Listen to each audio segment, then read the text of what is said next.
బయట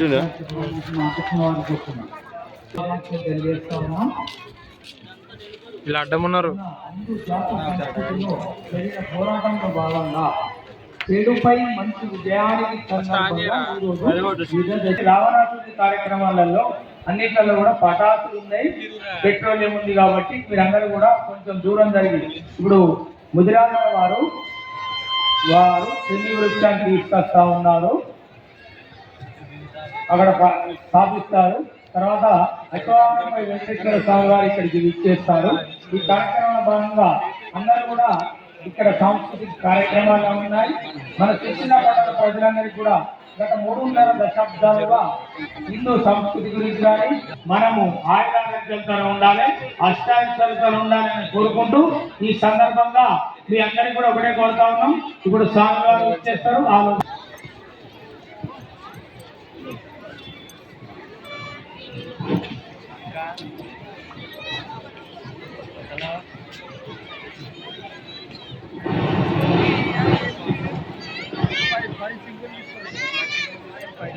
జై శ్రీరామ్, జై శ్రీరామ్, జై శ్రీరామ్. రామ అనే పదము చాలా విశిష్టమైనటువంటి పదం. ఈ పదం పలకడానికి మొదట వాల్మీకి నోట మాట రాలేదు. వాల్మీకి అంటే మీకు తెలిసే ఉంటుంది అందరికీ. రామాయణ మహాకావ్యాన్ని రచించినటువంటి వారు మహర్షి. ఆయన పూర్వాశ్రమంలో ఒక దొంగ బోయవాడు, రత్నాకరుడు అనేటువంటి బోయవాడు, ఆయన చేసినటువంటి పాపముల నుంచి రామాని తారక మంత్రాన్ని పలికితే ఏ భక్తుడికైనా ముక్తి అనేటువంటిది, మోక్షము అనేటువంటిది లభిస్తుంది అని చెప్తారు. అటువంటి ఆ రామ అనే పదం ఈరోజు మనం ఇక్కడ ఉత్సవం ఈ సందర్భంగా మనం పలుకుతున్నాము అంటే కారణం ఇక్కడ హిందూ ఉత్సవ సమితి వారు ఏర్పాటు చేసినటువంటి ఈ వేదిక. దసరా అంటే చాలా సందర్భాల్లో మనందరం చాలా సరదాగా ఉన్న సాక్షాత్తు భగవంతుడు ఆడుకున్నటువంటి భూమి. ఈ భూమిలో శ్రీరాముడు నడియలేదా, ఈ భూమిలో శ్రీకృష్ణుడు ఆడుకోలేదా, ఈ భూమిలో దుర్గామాత వెలసిల్లి భాగవతము ఇతిహాస పురాణాలు వెలసిల్లినటువంటి దేశం మన భారతదేశమే. ఈనాడు ప్రపంచ హనుమంతుడు చెప్పాడు ఫలానా అశోకవనంలో అమ్మవారు ఉందని చెప్పడము. అశోకవనంలో వారధి నిర్మాణం కోసము ప్రయత్నం జరుగుతున్నది. సముద్రం మొత్తం దాటుకుంటూ రావాలి. అప్పుడు అందరూ కూడా నలుడు నీరుడు అనేటువంటి ఇంజనీర్లు రాయిలు అని వేస్తే తేలుతున్నాయి. స్వయాన శ్రీరామచంద్రమూర్తి ఒక రాయి తీసి వేస్తే ఆ సముద్ర గర్భంలోకి వెళ్ళిపోయింది. అప్పుడే పక్కన ఉన్నటువంటి హనుమంతుని అడుగుతాడు, హనుమ మీరు వేసినటువంటి రాళ్ళని తేలుతున్నాయి, నేను వేసిన రాయి మునిగింది ఎందుకోసము అని వేసరికి ఇంకొక వచ్చేసింది. ఇట్లా వేస్తూ అందరు వేయడం స్టార్ట్ చేసిండు. వచ్చిన తర్వాత వాళ్ళ యొక్క గురువు దగ్గర గజని మామ దగ్గరికి వెళ్ళి రాజా రాజా అని పచ్చ బట్ట వేసుకొని వేస్తే ఇక్కడ ఉన్నటువంటి భారతీయులంతా కూడా డబ్బులు వేశారన్నప్పుడు ఒరే పాగాలు నువ్వు విట్టేసిన కదా, నేను గుర్రాన్ని భద్రాన్ని పశ్యంతో మా కచ్చి దుఃఖ భాగవతు అని కోరుకునేటువంటి ధర్మం ఏదన్నా ఉందంటే హిందూ ధర్మం మాత్రమే. మనం ఎవరినైనా పూజించు, కానీ ఈ ధర్మం పట్ల నిష్ట ఉండాలి, ఈ దేశం పట్ల భక్తి ఉండాలనేటువంటి చెప్పేటువంటి ఏకైక ధర్మం మాత్రము హిందూ ధర్మం మాత్రమే. ఇలాంటి ధర్మంలో మనం పుట్టాము.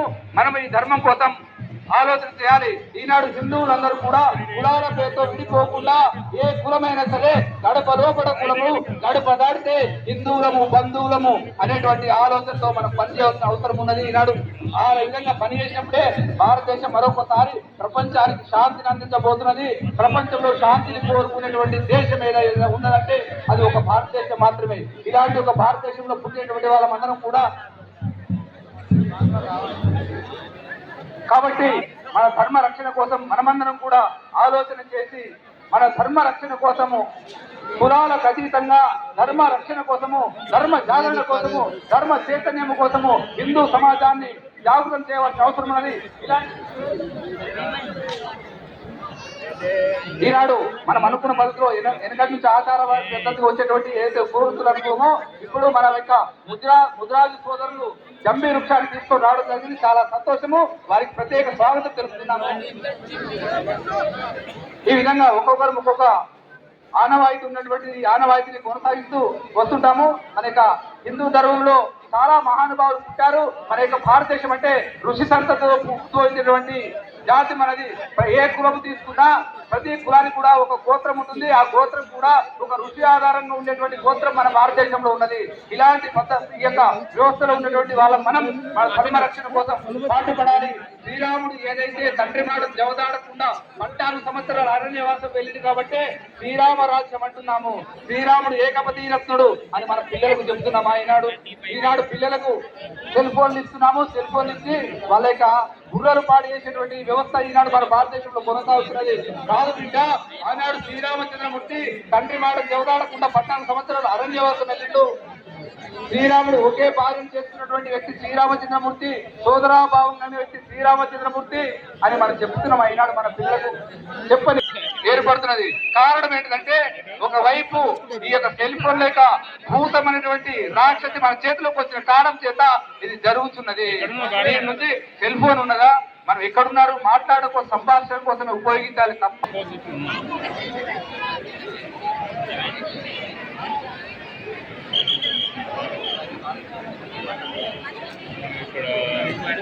ఈనాడు మన యొక్క వ్యవస్థలో ఈ దేశానికి అనుకూలమైనటువంటి చట్టాలను కూడా మనం రూపొందించుకోవాలనే స్థితిలో ఉన్నాము.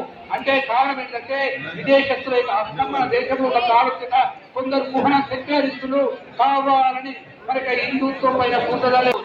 కానీ హిందువులు ఏమని కోరుకుంటున్నారు, అందరిలో భగవంతుడు ఉండాలి, అందరూ కలిసిమెలిసి జీవించాలి, అందరూ సంతోషాలతో ఉండి ఆనందంగా జీవించాలని కోరుకునేటువంటి వాళ్ళు ఎవరంటే కేవలం హిందువులు మాత్రమే.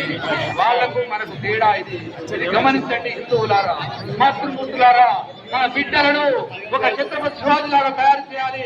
మన కూతుళ్లను ఒక ఝాన్సీ లక్ష్మీబాయిలను తయారు చేయాలి. లేకపోతే మనకు భవిష్యత్తు లేదు. వాళ్ళకు చిన్నప్పటి నుంచి సెల్ ఫోన్ ఇవ్వడం మానేసి మన ధర్మం కోసము ఒక సీతమ్మ ఏ విధంగా భూమాతలో కలిసిపోయింది శక్తులు చెప్పండి.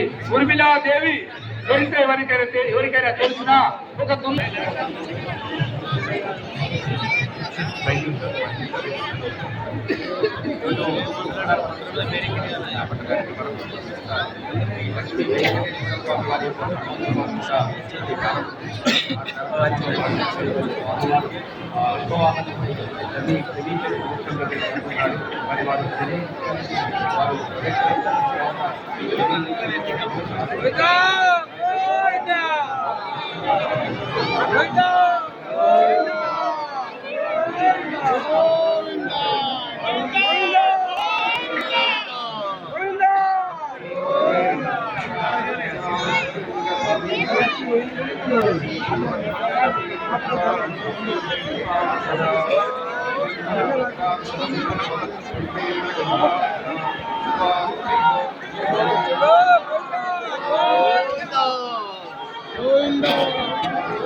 పండుగతో ఈ రోజు 10వ రోజు ఆ దశకంఠుడి సంహరణతో దసరా పండుగతో ఈ పండుగ ముగియబోతున్నది. అటువంటి 10 రోజులు నిర్విరామంగా జరుపుకునేటువంటి పండుగ. ఆడపడుచులందరూ కూడా ఎక్కడెక్కడ అంటే ఈ ప్రాంతం వాసులైనా కూడా ఉద్యోగాల రీత్యా వివిధ కారణాల చేత వివిధ ప్రాంతాల్లో ఉన్నటువంటి వాళ్ళందరూ కూడా అత్తవారింటికి వెళ్ళినటువంటి ఆడపడుచులందరూ కూడా ఈ పండుగ ఖచ్చితంగా తల్లిగారింటిగానే జరుపుకోవాలని చెప్పి ఒక సంబరంతో ఎంత దూరంలో దేశ విదేశాల్లో ఉన్నటువంటి వాళ్ళు కూడా మళ్ళీ తిరిగి ఈ దేశానికి భారతదేశానికి వచ్చి ఇక్కడ పండుగ జరుపుకుంటూ ఉంటారు. ఇందాక ధర్మం జనాలు కూడా కాస్త దూరంగా ఉండండి, ఎందుకంటే తారాజువలు ఎగిసి మీద పడేటువంటి ప్రమాదం ఉన్నది. అందరూ నూతన వస్త్రాలు ధరించినారు. ఈ సందర్భంగా మరి మన జై శ్రీరామ్, జై శ్రీరామ్, రామ లక్ష్మణ జానకి, రామ లక్ష్మణ జానకి. ఈరోజు చాలా సుదినం. మరి మొన్ననే మనం సద్దుల బతుకమ్మ చేసుకున్నాం. చాలా బ్రహ్మాండమైన ఆడపడుచులు అందరూ, సిరిసిల్లలో ఉన్నటువంటి ఆడపడుచులు, పెద్దలు, మిత్రులు, పట్టణ ప్రజలందరికీ కూడా నా యొక్క దసరా శుభాకాంక్షలు.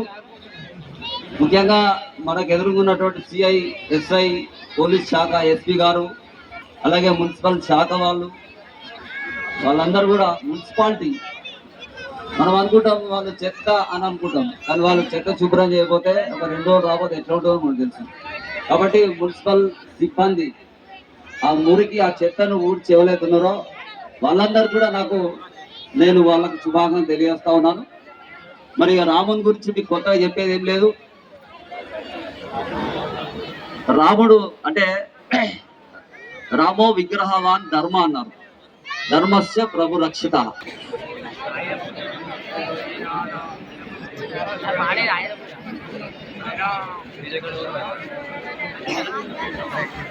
జై శ్రీరామ్, జై శ్రీరామ్, జై శ్రీరామ్.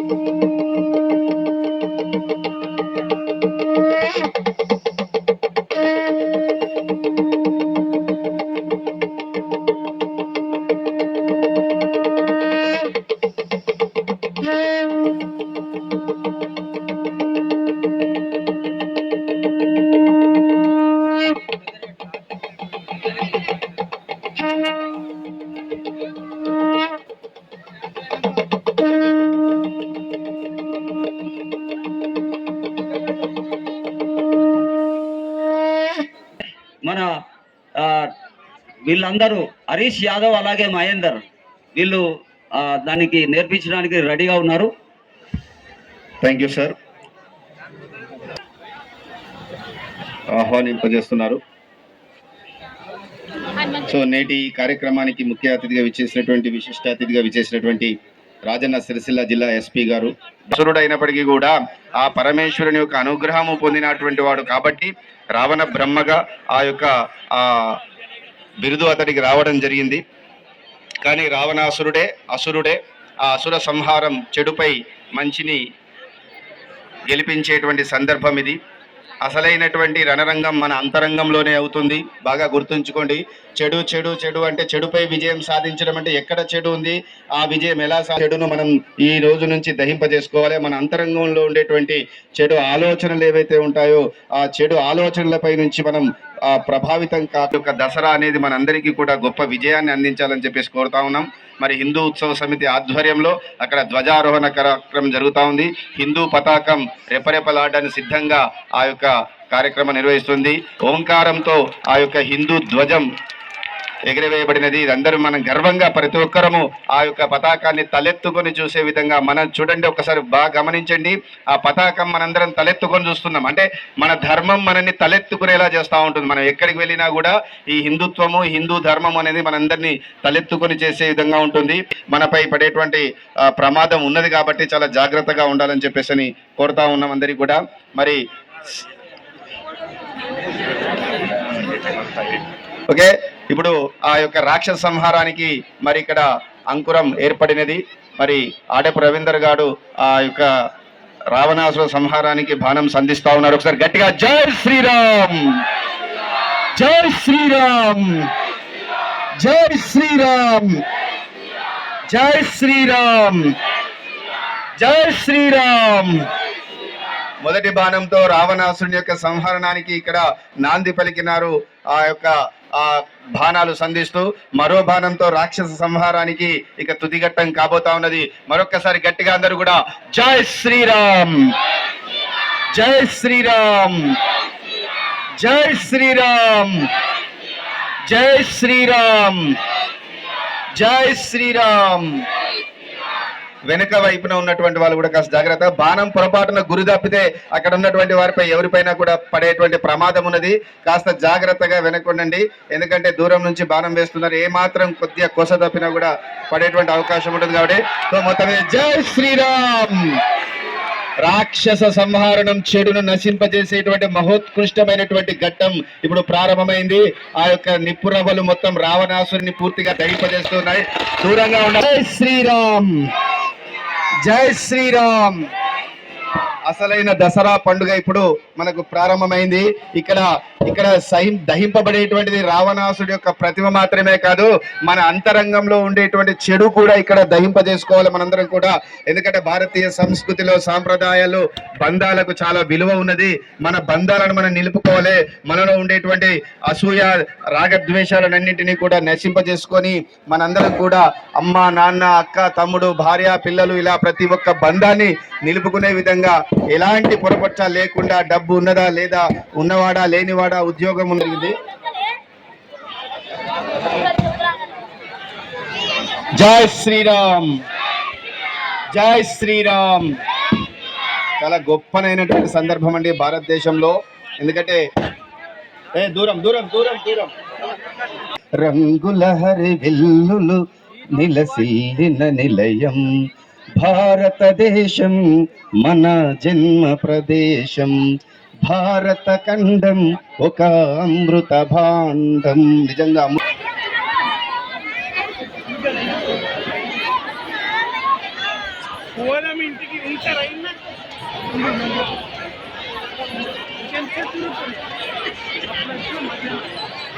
Hello hello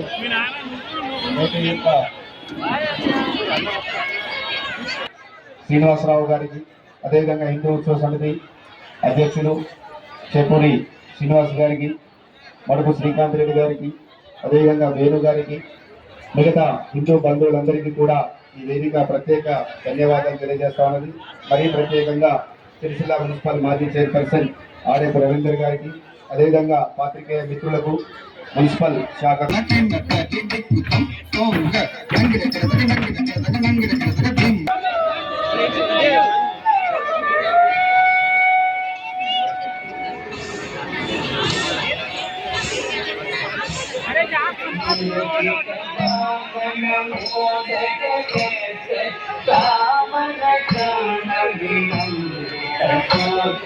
Wow.